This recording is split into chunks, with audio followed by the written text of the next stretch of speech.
Thomas Gallagher sat in his red Toyota Corolla taxi at the Chiang Mai airport pickup zone, waiting for his next fare. It was 7:30 in the morning, and the arrivals hall was starting to fill with tourists, backpackers with oversized packs, Chinese tour groups, Western couples looking slightly overwhelmed by the heat and chaos. A British couple approached his taxi mid-60s, pulling matching blue suitcases. Tom got out and opened the trunk. "Where to?" he asked with a practiced smile. "The Dara Devi, please," the man said in a posh accent. Tom loaded their luggage and got back in the driver's seat. As they pulled away from the airport, the woman leaned forward from the back seat. "You're Irish?" she asked, picking up on his accent. "I am. From Dublin. Holiday here or do you live in Chiang Mai?" "I live here. Been here about 2 years now." "Lovely. What brought you to Thailand?" Tom glanced at her in the rearview mirror. It was a question he got often. Sometimes he gave the short answer, retirement. Sometimes he told them the truth. Today, he felt like telling the truth. "I came here to invest in a hotel," Tom said. "Lost everything instead. Now I drive a taxi." The couple went quiet. The woman looked uncomfortable, like she'd accidentally touched a wound. "I'm sorry," she said quietly. "That must have been difficult." "It was," Tom said. "But I'm still here, still standing." 2 years ago, Thomas Gallagher had been a senior banker managing multi-million-dollar portfolios in Dublin. He'd worn bespoke suits, driven a BMW, lived in a penthouse overlooking the River Liffey. He'd had $1.2 million in savings and investments. He'd been sharp, successful, disciplined. Now he was 57 years old, driving a taxi for 500 baht, living in a studio apartment that cost 6,000 baht a month. How does a banker who spent 30 years measuring risk lose everything to a woman he met at a property expo? It started with a dream of building something meaningful, a boutique hotel in the mountains, a partnership built on trust and what he thought was love. It ended with fake construction sites, forged documents, and $700,000 vanished into offshore accounts. This is the story of how a man trained to spot financial fraud became the perfect victim, how professional success made him vulnerable to professional deception, and how losing everything led him to find something he never had in banking peace. If you've been enjoying the stories I create, please consider hitting the subscribe button. Your support is crucial for the growth of this channel and helps me dedicate time to making these videos despite my commitment to a full-time job. Thank you for being here. Thomas Gallagher had worked in banking for 32 years. He'd started at Allied Irish Bank as a junior analyst when he was 23, fresh out of Trinity College Dublin with a degree in economics. He was smart, meticulous, and ambitious. He understood numbers in a way that most people didn't. He could look at a company's financial statements and see the truth hidden between the lines. By the time he was 35, he'd moved to international banking, working for a multinational firm managing investment portfolios for high-net-worth clients. By 40, he was a senior banker with his own team. By 50, he was managing portfolios worth over 50 million euros. Tom had been good at his job, excellent even. He understood risk, understood markets, understood how to protect his clients' money while generating solid returns. He'd built a reputation as someone who was conservative but reliable. No flashy moves, no unnecessary risks. Just steady, intelligent growth. His personal life had been less successful. He'd married young, too young, probably to a woman named Claire who worked in marketing. They'd had a good decade together, nice house in Dalkey, holidays in France and Spain, dinner parties with other successful couples. But somewhere around year 12, they'd started drifting apart. The conversations became perfunctory. The intimacy faded. They stayed together out of habit more than love. They divorced when Tom was 48. No children, thankfully, which made the split simpler if not less painful. They sold the house, divided the assets, and went their separate ways. Tom moved into a penthouse apartment in Dublin's Docklands. Claire moved to London for a new job. After the divorce, Tom threw himself into work even harder. 70-hour weeks, early mornings, late nights, constant stress. The banking world was brutal, demanding clients, volatile markets, regulatory pressure, internal politics. Tom handled it all with his usual discipline, but somewhere deep inside, he was burning out. By the time he turned 53, Tom had accumulated significant savings, about $1.2 million between his savings accounts, investment portfolio, and pension. He owned his apartment outright. He had no debt. He was by any measure financially successful. But he was also exhausted, lonely, tired of the grind, tired of the pressure, tired of managing other people's money while neglecting his own life. One evening in March, Tom was working late at the office when he had what he'd later describe as a clarity moment. He was reviewing a client's portfolio, a wealthy property developer who spent more time on his yacht in Monaco than in his Dublin office. And Tom suddenly thought, why am I working this hard to make other people richer while I sit in an office missing my own life? He was 53 years old. He'd been working nonstop since he was 23. 30 years. 3 decades of his life dedicated to numbers and stress and clients who barely remembered his name. What was the point? Tom started researching early retirement. He ran the numbers. He was good at that. With $1.2 million and careful spending, he could retire comfortably. Not lavishly, but comfortably. He could travel, live somewhere with a lower cost of living, actually enjoy life instead of just managing it. He thought about where to go. He traveled extensively for work: London, New York, Singapore, Hong Kong. But those were business trips, expensive hotels, client meetings, not real experiences. One of Tom's colleagues, Michael, an Englishman who'd retired the year before, had moved to Thailand. He'd send photos occasionally to the office WhatsApp group: beaches, temples, markets. He looked relaxed and happy in a way Tom hadn't seen when they'd worked together. Tom sent Michael a message. "How's Thailand treating you?"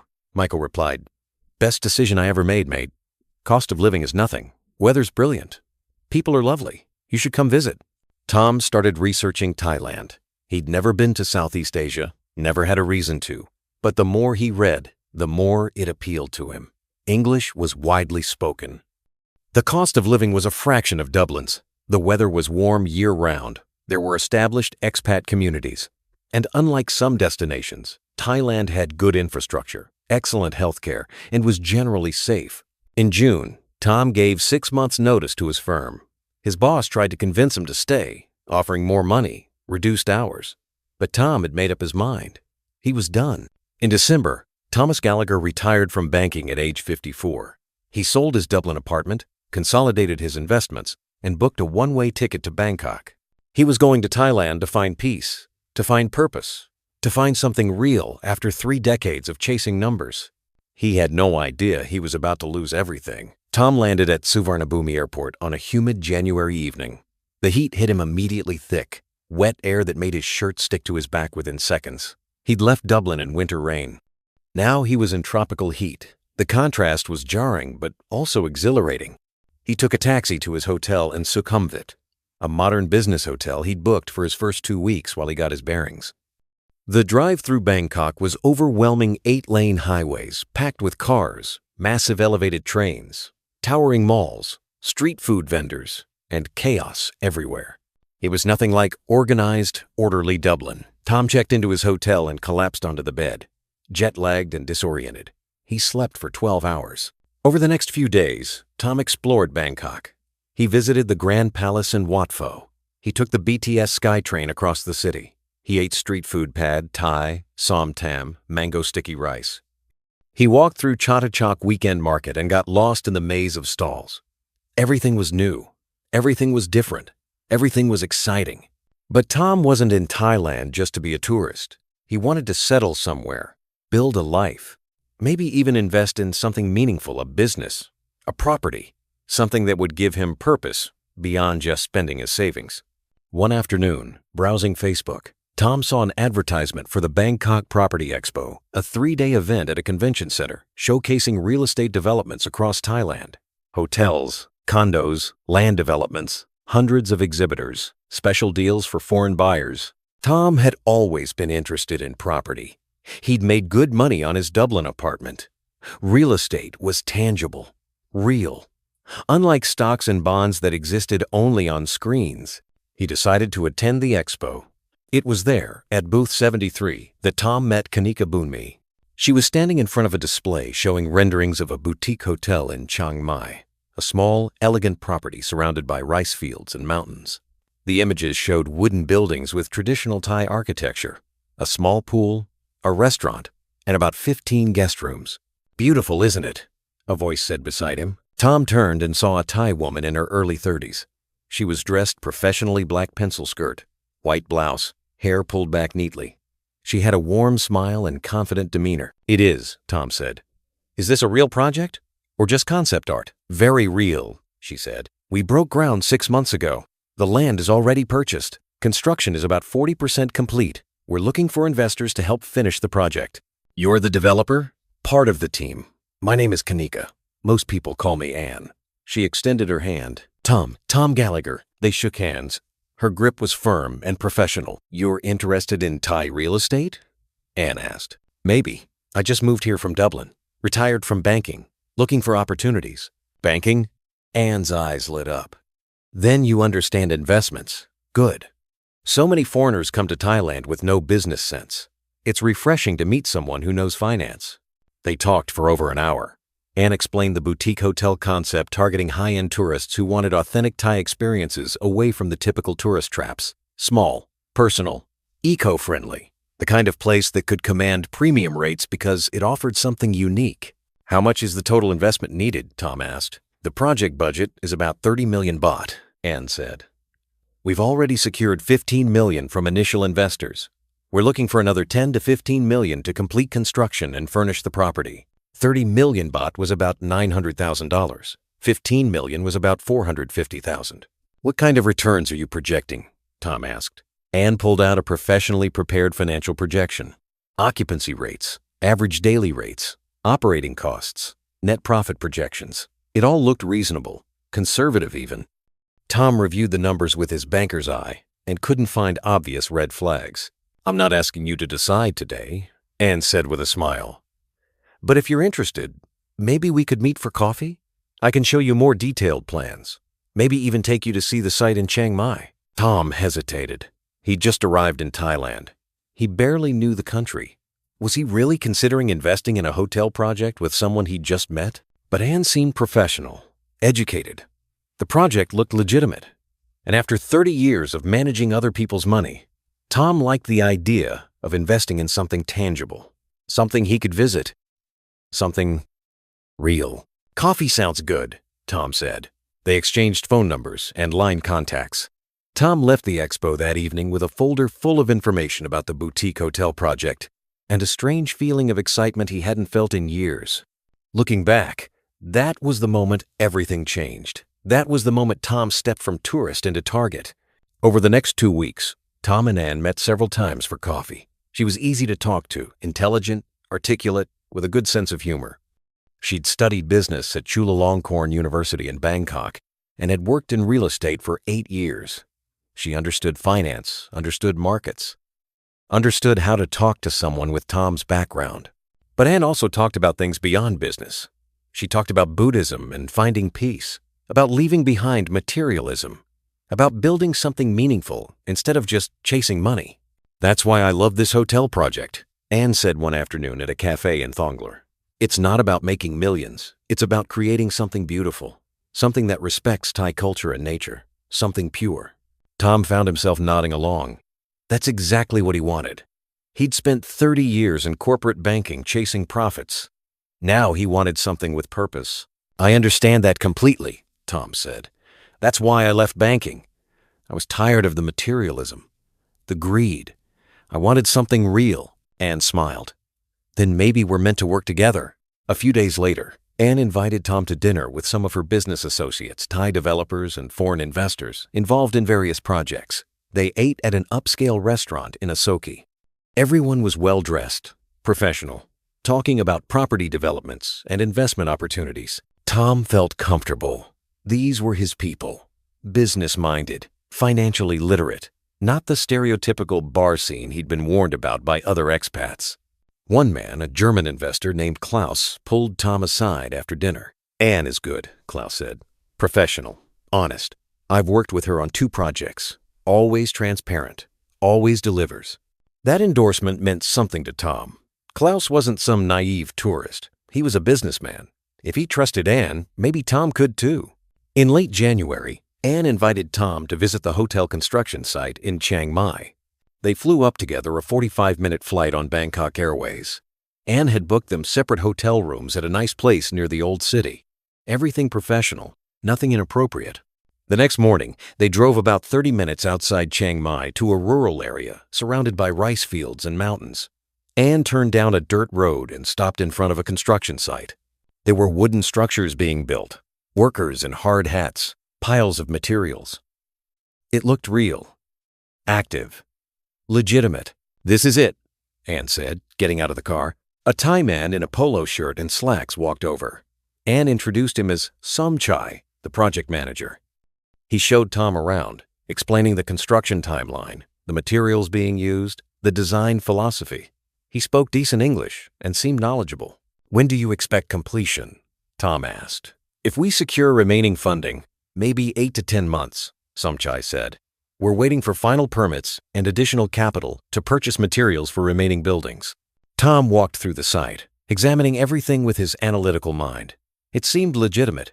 There were real structures, real workers, real progress. "What do you think?" Anne asked as they drove back to Chiang Mai. "It looks good," Tom admitted. "Very good, actually. I wouldn't waste your time with something fake," Anne said. "I know foreigners get scammed in Thailand, but I'm not like that. I want to build something we can both be proud of." That evening over dinner, Anne laid out the investment proposal. The project needed another 12 million baht, about $360,000, to complete construction. In exchange, investors would receive percentage ownership based on their contribution. If you invest 3 million baht, about $90,000, you'd own 10%, Anne explained. Once the hotel opens and starts generating profit, you'd receive 10% of net profits annually. Tom did the math.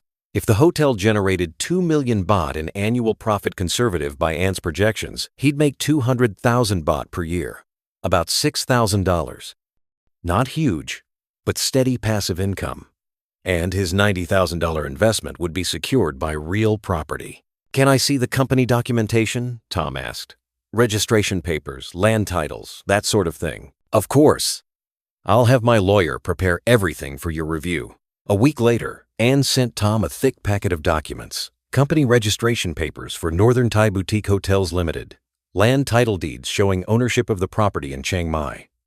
Construction permits. Business licenses. All stamped with official-looking seals and signatures. Tom couldn't read Thai, but the documents looked legitimate.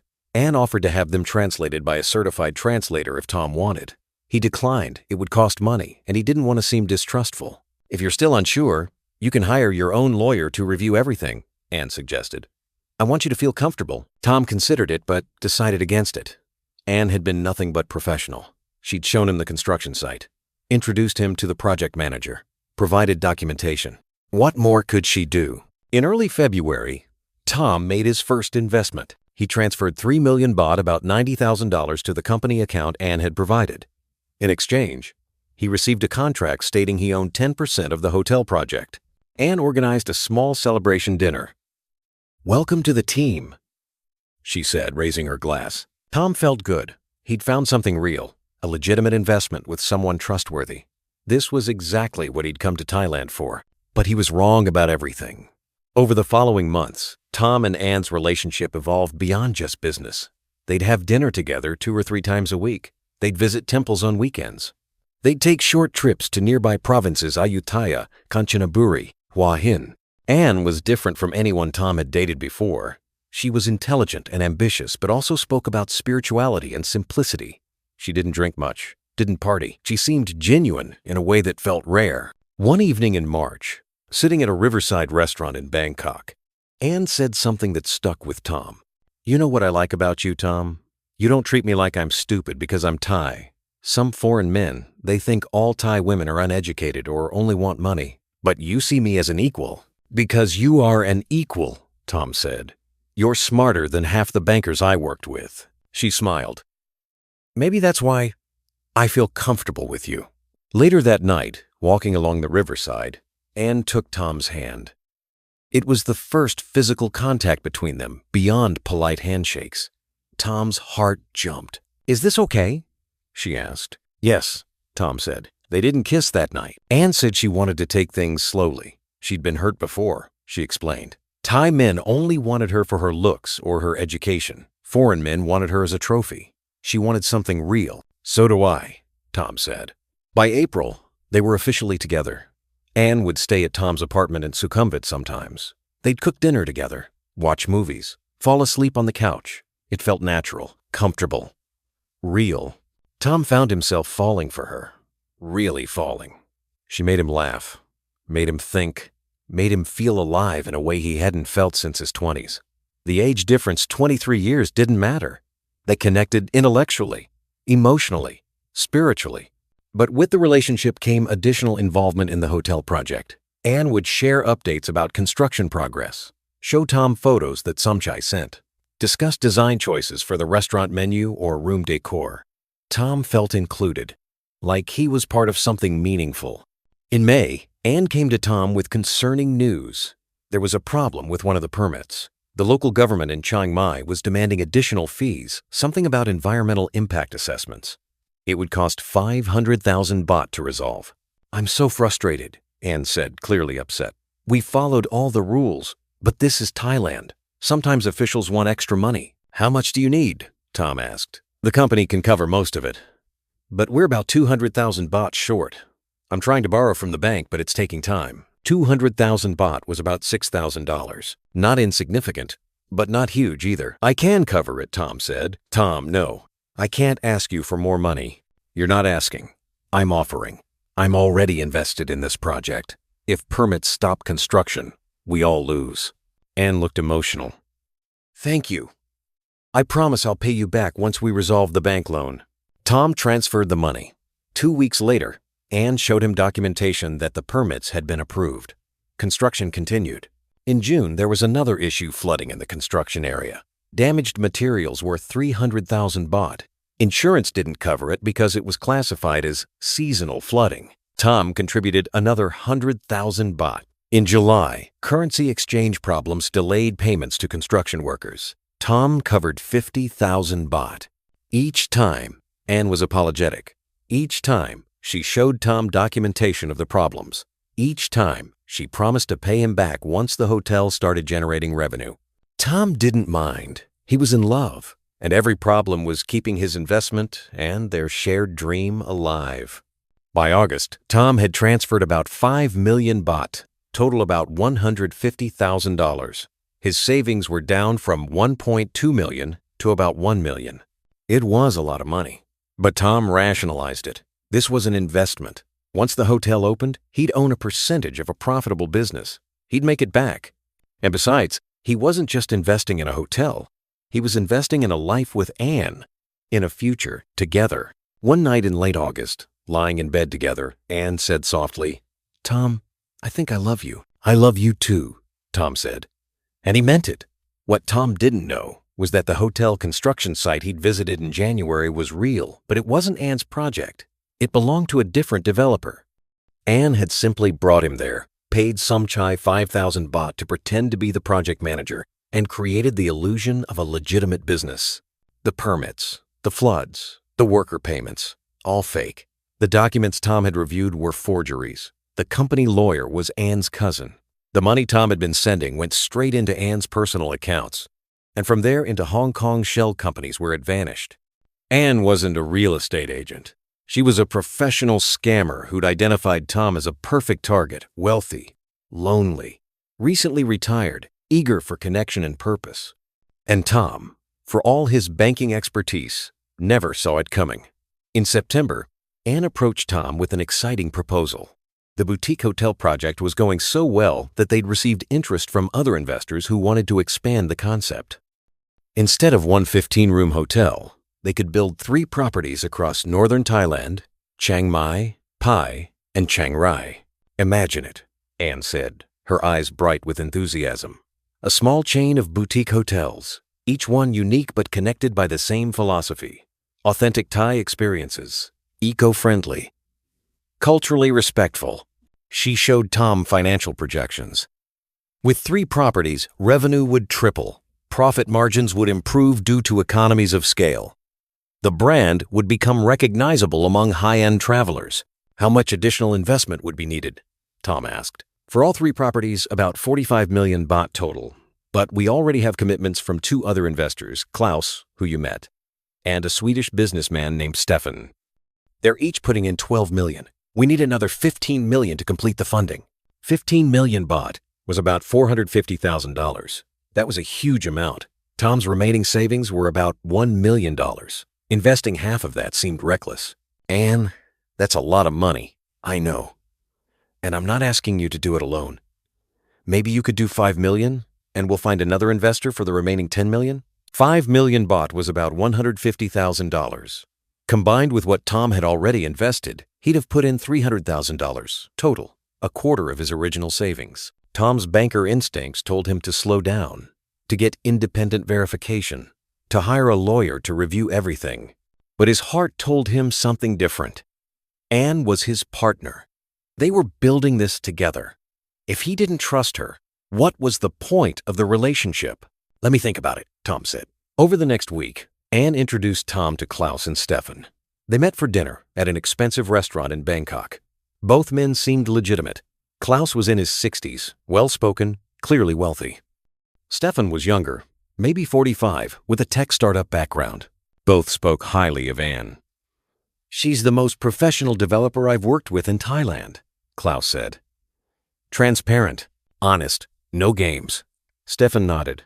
"I did my due diligence. Checked everything, visited sites, reviewed documents. It's all legitimate." Tom felt reassured. These weren't naive tourists. They were businessmen. If they trusted Anne, he could too. Tom transferred 5 million baht, $150,000 to the expansion project. Anne threw a small party to celebrate. "To our future," she toasted.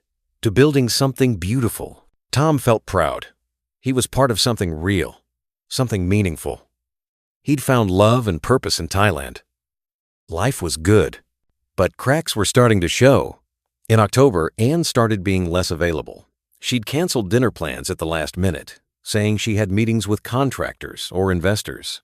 She'd spend weekends in Chiang Mai without inviting Tom along, saying it was boring business trips. When they were together, she seemed distracted, on her phone constantly, less affectionate. Tom tried to brush it off. She was busy. The expansion project was demanding. It was natural for her to be stressed. But then, in November, Anne asked for more money. There was a problem with one of the new construction sites in Pai. The contractor had underbid the project and was now demanding more money, or he'd walk away. "How much?" Tom asked, his stomach sinking. 2 million baht. I know it's a lot. Klaus and Stefan are covering most of it. I just need you to contribute 500,000. 500,000 baht. About $15,000. "Anne, I've already given you 8 million baht. That's almost $250,000. I know, Tom, and I'm so grateful. But this is the last time, I promise. After this, construction will be complete and we can start operations." Tom hesitated. Something felt off. But Anne looked at him with those pleading eyes, and he found himself agreeing. He transferred the money. A week later, Anne asked for another 300,000 baht for urgent material costs, then another 200,000 for worker bonuses. By December, Tom had transferred 12 million baht total, about $360,000. His savings were down to about $800,000. He was starting to panic. This was spiraling. He'd invested more than he ever intended. And Anne was becoming distant, cold, almost transactional. On Christmas Eve, Tom tried to have a serious conversation with Anne about the project, about their relationship, about the money. "Anne, I need to see the construction sites, all 3 of them. I need to understand where my money is going." Anne's expression changed. The warmth vanished. "You don't trust me?" "It's not about trust. It's about responsibility. I've invested hundreds of thousands of dollars. I deserve transparency. After everything I've shown you, after all the documents, the meetings, the updates, you still don't trust me? I just want to see." "You know what, Tom? Maybe you're right. Maybe we shouldn't be doing business together. Maybe we shouldn't be together at all." She grabbed her bag and left Tom's apartment. He didn't hear from her for 3 days. When she finally responded to his messages, she was cold. "Professional. If you want to exit the investment, I can arrange a buyout. But it will be at a loss because you'll be selling before the project is operational." Tom felt sick. He didn't want a buyout. He wanted answers. He wanted the truth. But he didn't want to lose Anne. "I don't want to exit," Tom said. "I just want honesty." "Then trust me," Anne said. "Or walk away. Your choice." Tom chose to trust her because the alternative, accepting that he'd been scammed, that Anne had been lying, that everything was fake, was too painful to consider. But deep down, he was starting to suspect the truth. In January, Tom decided to take matters into his own hands. Without telling Anne, he hired a private investigator, a Thai man named Prawit, who specialized in due diligence for foreign investors. "I need you to verify a property development project," Tom explained. "Check if it's real. Check if the people involved are legitimate." Prawit took the job. 2 weeks later, he delivered his report. It was devastating. Northern Thai Boutique Hotels Limited was registered, but the directors listed were not Anne and her business partners. They were 3 people Tom had never heard of. The company had no assets, no real estate holdings, no active projects. The land title deeds Anne had shown Tom were forgeries. Prawit had checked with the land office in Chiang Mai. The property where construction was happening belonged to a different developer who confirmed they'd never worked with anyone named Kanika. The construction site Tom had visited in January was a real project, but it belonged to a different company. Somchai, the project manager, was actually a local driver who confirmed Anne had paid him 5,000 baht to pretend to be involved with the project. Klaus and Stefan, the investors Tom had met, were actors. Prawit had found their profiles on a Thai freelancer website offering professional role-play services. The permits, the floods, the contractor disputes, all fake, everything. Tom sat in his apartment staring at Prawit's report, feeling physically ill. He'd been scammed. Completely, thoroughly, expertly. He'd sent Anne, or whoever she really was, $360,000 over 11 months. Money that was gone. Vanished into shell accounts in offshore banks. Tom called Anne. She didn't answer. He sent messages. No response. He went to the address she'd given him as her office. It was a mail forwarding service. No one there had ever heard of Kanika. He tried to find her at the apartment she'd said was hers. A different person answered the door. Anne had vanished. Tom went to the police and filed a report. They took his statement with visible skepticism. "You transferred money voluntarily?" the officer asked. "You signed documents agreeing to invest?" "Yes, but then this is civil matter, not criminal. You must sue in court." Tom hired a Thai lawyer who reviewed everything and delivered more bad news. The money was transferred to companies registered in Hong Kong. The trail goes cold there. Recovering funds from offshore accounts is nearly impossible, especially when the amounts are under $1 million. It's not worth the legal costs. So I have no recourse? You can try suing in Thai court, but without knowing her real identity or location, serving papers is impossible. And even if you win, collecting judgment is another matter. Tom was trapped. He'd lost $360,000 with no way to recover it. His remaining savings were about $800,000. He'd burned through 30% of his wealth in 1 year. But the worst part wasn't the money. It was the betrayal. Tom had fallen in love with Anne. He'd imagined a future with her. He'd believed her when she talked about building something meaningful, about leaving materialism behind, about finding peace.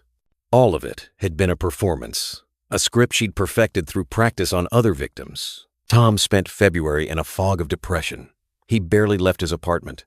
He stopped eating properly. He stopped caring. One day, scrolling through Expat Facebook groups, Tom saw a post warning about a scammer named Kanika. The post included a photo. It was Anne. Someone else had been scammed by her, a Dutchman who'd lost $200,000 to a similar fake hotel scheme. He'd posted warnings across social media, hoping to prevent other victims. Tom contacted him. They compared notes. The stories were almost identical. Same setup, same lies, same fake documents. "She's done this to at least 5 people I know of," the Dutchman said. "Maybe more. The police won't do anything because technically she didn't steal. We gave her money voluntarily." Tom felt rage building. Then shame. How had he been so stupid? He was a banker. He'd spent 30 years evaluating risk. Yet he'd fallen for a scam that had obvious red flags, unverified property, offshore accounts, requests for constant additional funding. But he knew why. Because he'd stopped thinking like a banker and started thinking like someone in love. Love had blinded him. Hope had made him ignore warning signs. Loneliness had made him desperate to believe. In March, Tom's visa came up for renewal. The cost was 15,000 baht, about $450. Combined with his rent, living expenses, and the lawyer fees he'd already paid, Tom realized he was burning through money faster than he'd anticipated. He needed to make a decision: go home to Ireland and restart his life there, or stay in Thailand and figure out how to survive on what he had left. Going home meant admitting complete failure, facing his sister's "I told you so," living in Dublin where everything was expensive and he had nothing waiting for him. Staying meant finding a way to make money in Thailand. His retirement plans were shattered. He couldn't just live off his savings anymore. He needed income. Tom made a decision. He'd stay, but he'd need to work. And that's how a former senior banker ended up buying a taxi license and driving tourists around Chiang Mai. Tom moved to Chiang Mai in April. It was cheaper than Bangkok rent, food, everything. He rented a small studio apartment for 6,000 baht a month in a neighborhood called Santitham, popular with expats but not touristy. The apartment was basic. One room with a bed, a small kitchen area, a bathroom. No air conditioning, just a fan. But it was clean and quiet and affordable. Now Tom needed income. His savings were down to about $750,000. If he was careful, that could last years. But he didn't want to just slowly drain his savings. He wanted to work, to feel useful, to have purpose. He couldn't work legally in most fields. Thai law restricted foreigners from many jobs to protect local employment. But there were exceptions. Teaching English was one option. Tom had no teaching experience or certification, so that was difficult. Then he learned about taxi driving. Foreigners could legally drive taxis in Thailand if they had the proper visa and work permit. It wasn't glamorous. The income was modest, but it was honest work. Tom bought a taxi license for 50,000 baht from another expat who was leaving Thailand. He bought a used red Toyota Corolla for 200,000 baht. He got the necessary permits and insurance. All in, the setup cost about 250,000 baht, about $7,500. In May, Tom began his new career as a Chiang Mai taxi driver. The work was humbling. Tom had spent 30 years in air-conditioned offices wearing bespoke suits, managing millions of dollars. Now he was driving tourists for 200 baht fares, sweating in Chiang Mai's brutal heat. But something unexpected happened. Tom found peace in it. The work was simple, physical, real. He'd wake up early, check his taxi, and head to the airport or hotels to pick up fares. He'd drive people to temples, markets, restaurants, hotels. He'd make small talk or drive in comfortable silence. At the end of the day, he'd count his earnings maybe 1,500 baht on a good day, about $45, and go home. It wasn't glamorous, but it was honest. No office politics, no demanding clients, no stress. Just driving, talking, living. Tom's passengers were often curious about him. "You're Irish? What brings you to Thailand?" they'd ask. Sometimes Tom would give vague answers. Other times, if he sensed the person was genuinely interested, he'd tell the truth. He'd talk about being a banker, about losing everything to a scam, about starting over as a taxi driver. Most people were sympathetic. Some were shocked. A few were judgmental. How could you be so stupid? But Tom had learned to let those comments roll off. One passenger, an American journalist named Sarah, who worked for The Nation Thailand, was particularly interested in Tom's story. She asked if she could interview him for an article. "It's an important story," Sarah said. "Romance scams are everywhere in Southeast Asia, but people always assume it's uneducated, people falling for them. Your story shows it can happen to anyone, even a banker." Tom hesitated. Did he really want his humiliation published in a newspaper? But then he thought about the Dutchman's warning post on Facebook, about how sharing stories could prevent other victims. "Okay," Tom said. "Let's do it." The article published in June. The headline read, "The Banker Who Lost Everything for Love. One Man's Warning About Thai Romance Scams." It detailed Tom's story, his career, his retirement, meeting Anne, the fake hotel, the money lost, his new life as a taxi driver. The article included quotes from Tom. "In banking, I was trained to measure risk. In love, I never saw it coming. I don't blame Thailand. I blame my loneliness. I was so desperate for connection that I ignored every warning sign. Driving a taxi isn't shameful. What's shameful is pretending I'm something I'm not. I'm happy now in a way I never was in banking. The article went viral in expat communities. It was shared thousands of times on Facebook groups, forums, Reddit. Tom became known in Chiang Mai expat circles as the banker taxi driver. Some people mocked him, called him stupid, but most were supportive. Other scam victims reached out to share their stories. Expats would specifically request Tom as their driver, wanting to hear his story firsthand. Ironically, Tom's scam story became good for business.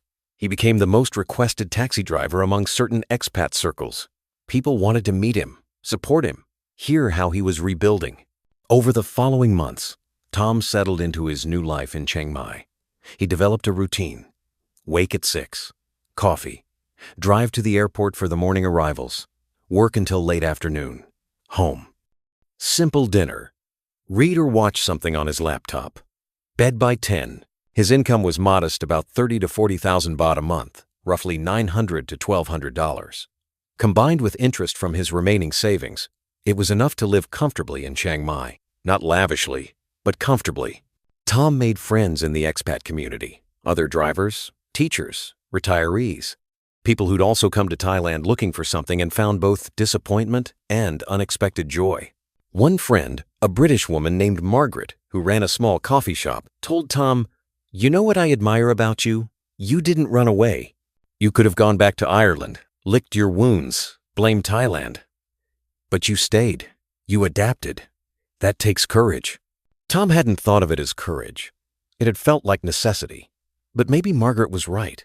Maybe there was courage in staying, in rebuilding, in accepting what had happened and moving forward anyway. Tom also found unexpected fulfillment in his taxi work. He got to meet interesting people, hear their stories, show them Chiang Mai's beauty. Some passengers became friends. Some sent him Christmas cards. Some recommended him to other visitors. One regular passenger, a Thai university professor named Dr. Sumali, told Tom, "You know, in Thai culture, we have a concept called sanuk. It means finding joy and fun in what you do. Many people think money brings sanuk. But you found sanuk in simple work. That's wisdom." Tom started volunteering with a local expat organization that helped newcomers avoid scams. He'd give talks at expat meetups, sharing his story, warning about red flags, helping others learn from his mistakes. "Watch out for anyone who mixes romance and business," Tom would say. "Watch out for constant requests for money. Watch out for anyone who gets angry when you ask for verification. And most importantly, trust your instincts. If something feels off, it probably is." His talks were popular. People appreciated his honesty, his lack of ego, his willingness to be vulnerable about his mistakes. As for Anne, Tom never saw her again. But in December, almost 2 years after she'd disappeared, Thai police contacted him. They'd arrested a woman named Kanika in connection with multiple fraud cases. Foreign victims had filed complaints. The evidence had accumulated. She was facing charges. Tom was asked if he wanted to testify. He said yes. The trial happened in February. Tom flew down to Bangkok and gave testimony about his experience. Anne was there looking different, hair shorter, no makeup, wearing prison clothes. When their eyes met across the courtroom, she looked away. Other victims testified. The Dutchman, a German businessman, an Australian retiree, 5 men total who'd lost money to Anne's schemes. In total, she'd scammed about $2 million over 4 years. The judge sentenced her to 8 years in prison and ordered restitution. But everyone knew restitution was unlikely. The money was gone, hidden in offshore accounts, unrecoverable. After the trial, Tom felt a strange sense of closure. Not satisfaction, he'd never get his money back, but closure. The person who'd hurt him was facing consequences. Justice, even if incomplete, had been served. Tom flew back to Chiang Mai and returned to driving his taxi. 1 year later, Sarah, the journalist who'd first written about Tom, contacted him again. "The Nation wants to do a follow-up piece. Where is he now? Kind of story. Are you interested?" Tom agreed. They met at Margaret's coffee shop, and Sarah asked him about his life 3 years after the scam. "Are you happy?" Sarah asked. Tom thought about it. "Yeah, I am," which is strange to say after losing $360,000. "But I'm happier now than I was in banking." How was that possible? In banking, I had money, but no peace. Now I have peace, but not much money. Turns out peace is more valuable. Do you regret coming to Thailand? No. I regret trusting the wrong person. I regret ignoring red flags. But I don't regret Thailand. This country gave me a second chance. A chance to find out who I am without the suit and the title. What would you say to others considering retirement abroad? Do it. But be smart. Don't mix romance and business. Don't invest in things you can't verify independently. And don't let loneliness make you desperate. That's when you become vulnerable. Any bitterness toward Anne? Tom paused. I was bitter for a long time, but bitterness is exhausting. She's in prison. I'm free. I'm driving a taxi. Yeah, but I'm free. I wake up when I want. I answer to no one. I'm not managing anyone's money but my own. In a weird way, she freed me from the life I thought I wanted. The follow-up article published in March with the headline, 3 years later, the banker taxi driver has no regrets. Again, it went viral. Tom's story resonated with people because it wasn't just about loss. It was about resilience, adaptation, finding unexpected joy in simple things. Tom received messages from people all over the world. Some were other scam victims thanking him for speaking out. Some were considering retirement abroad and wanted advice. Some were just inspired by his attitude. One message stuck with Tom. It was from a young Irish man who'd been considering quitting his banking job to move abroad. Your story scared me at first, the man wrote. But then I realized the point isn't that you lost money. The point is that you survived. You found peace. You didn't let one mistake define you. That's courage. Thank you. Tom read that message twice. Maybe that's what his story was really about. Not the scam, not the money, but the survival, the rebuilding, the refusal to give up. Thomas Gallagher is now 58 years old. He still drives a taxi in Chiang Mai. He still lives in the same small studio apartment in Santatham. He makes about 40,000 baht a month, roughly $1,200, and lives comfortably on it. His savings are down to about $500,000. He lost $700,000 to Anne's scam, over half his retirement funds. He'll never fully recover financially. He'll probably work until he's 70, maybe longer. But Tom doesn't see it as tragic. He sees it as life. People think happiness is about having enough money to stop working, Tom says. But I've learned that work itself can bring happiness if it's honest and simple. Driving a taxi is honest. It's simple. It's enough. Tom has become something of a minor celebrity in Chiang Mai expat circles. Visitors specifically request him as their driver. He's been featured in 3 different articles about expat life in Thailand. He's been interviewed on 2 podcasts about romance scams. His story is now used in scam awareness campaigns across Southeast Asia. The article about him has been translated into 5 languages. His face appears in presentations about protecting yourself from fraud. But Tom doesn't drive a taxi for the recognition. He drives because he needs to work. And this is work he doesn't mind doing. In banking, every day felt like pressure, Tom says. Every client wanted more returns. Every market movement was stress. Every quarter was performance anxiety. Now, I drive people to temples. I tell them stories about Chiang Mai. I make enough to pay rent and eat well. That's success. When asked if he'd ever date again, Tom laughs. I'm open to it, but I'm not looking, and I'll never mix romance and money again.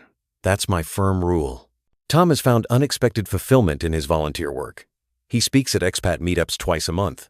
He's helped dozens of people spot scams before losing money. 3 people have contacted him to say his warnings saved them from similar schemes. That makes the loss worth it, Tom says. If my $360,000 bought wisdom that I can share with others, that's not waste. That's investment. As for Anne, she's serving her 8-year sentence in a Thai prison. Tom doesn't think about her much anymore. When he does, he doesn't feel anger.